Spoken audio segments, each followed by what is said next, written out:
มาพี่น้องกินอาหารเสิร์ฟดอกลิศกินว่าถ้าพ่อเข้ามาที่สองเลยหน้ามันจะหน้าไม่ขาดก็มากิน แค่ กินอาหารเสิร์ฟดอกลิศพี่น้องเป็นไฟเบอร์เนาะเป็นสะดวงกับไข่พี่น้องเนาะเป็นสะดวงกับไข่เด้อเฮาว่าไข่เนาะไข่บัวไข่เฮาว่าไข่กินสะดวงกับไข่สะดวงเนี่ยมันขึ้นกับลำไส้เปื้อนนะพี่น้องเด้อซาเฮาเบิ่งเฮากินนี่ก็คือว่าไข่เอากินไฟเบอร์9 กุมภาเดือนไหนอ่ะ9 กุมภาเพราะ9 กุมภาไปหูเดือนกุมภาพันธ์พี่เดือนหน้าเพิ่น9 กุมภาเดือนไหนเดือนนี้เดือนยังกระทะมาแล้ววะเดือนอะไรโอเคเดือนหน้ากุมภาวันที่9 กุมภาเขาจะสอบใช่ไหมมันบ่ฮู้เดือนหาสิซื้อเดือนหน้าเหรอเอ้า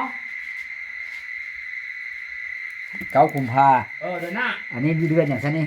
อันนี้เดือนอะไรนะโซ่มาเดือนมกราเดือนไปเดือนเอามันไม่รู้ผมเก่งภาษาอังกฤษได้ดิบ่แม่ตัวใบกันบ่ฮู้ผิดอะไรเนี่ย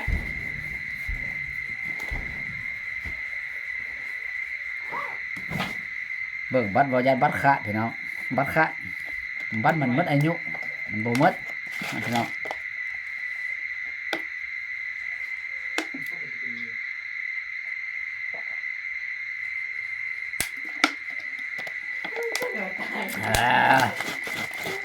อันยัง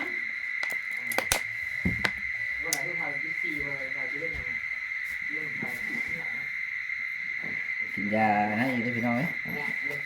ยา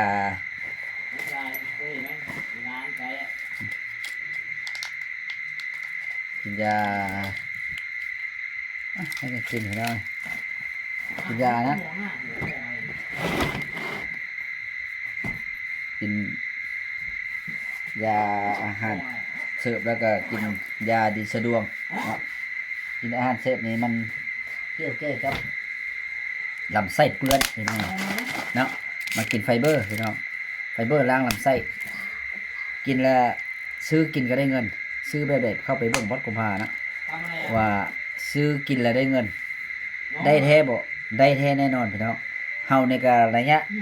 เปลี่ยน ID มาใหม่เนาะเฮานี่เปลี่ยน ID มาใหม่ระยะ3 ปี6 เดือนเนาะเฮาก็ได้เงินแต่บ่ได้หลายแต่ว่าเปลี่ยน ID มาใหม่มาแต่ช่วงปีใหม่มานี่เฮาได้ 4,370 บาท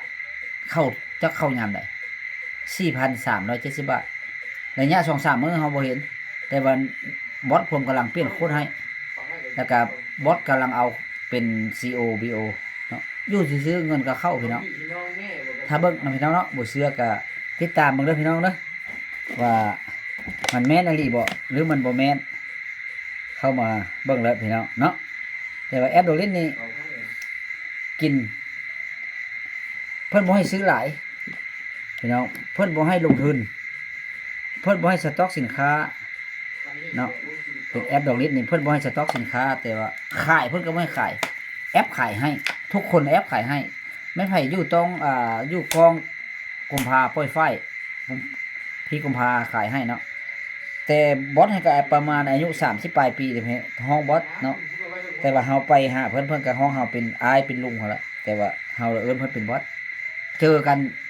ขอนแก่นแล้วก็อยู่ในพระราม3เฮาไปเนาะแต่ใน3 ปี6 เดือน7 เดือนมานี่ไป2 เทื่อว่าสิไปอยู่พี่น้องเดี๋ยวนี้แล้วเรื่องคันนี้แล้วก็แล้วฟอกกระบะเนี่ยก็สิไปกรุงเทพก่อนกับเมียครับให้ลูกเข้าเบิ่งตัดไม้ตัดตอกฮะเนาะแต่ว่าเป็นหยังจะเฮ็ดตัดไม้ตัดตอกเป็นหยังบ่กินเงินแอปมันยังบ่ได้หลายเนาะ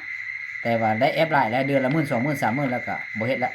ก็ปล่อยให้หมู่เฮ็ดเนาะให้หมู่เฮ็ดพาหมู่หาเฮาก็ได้แน่เนาะ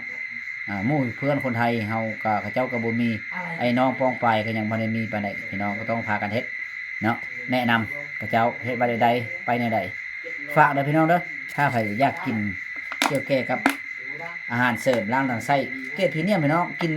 สั้นกินมื้อนี้นี่มื้ออื่นเนาะมื้อละลุกมากินเลือดน้ำหั่นประมาณนี้แหละอย่าฟ้าวไปใส่เด้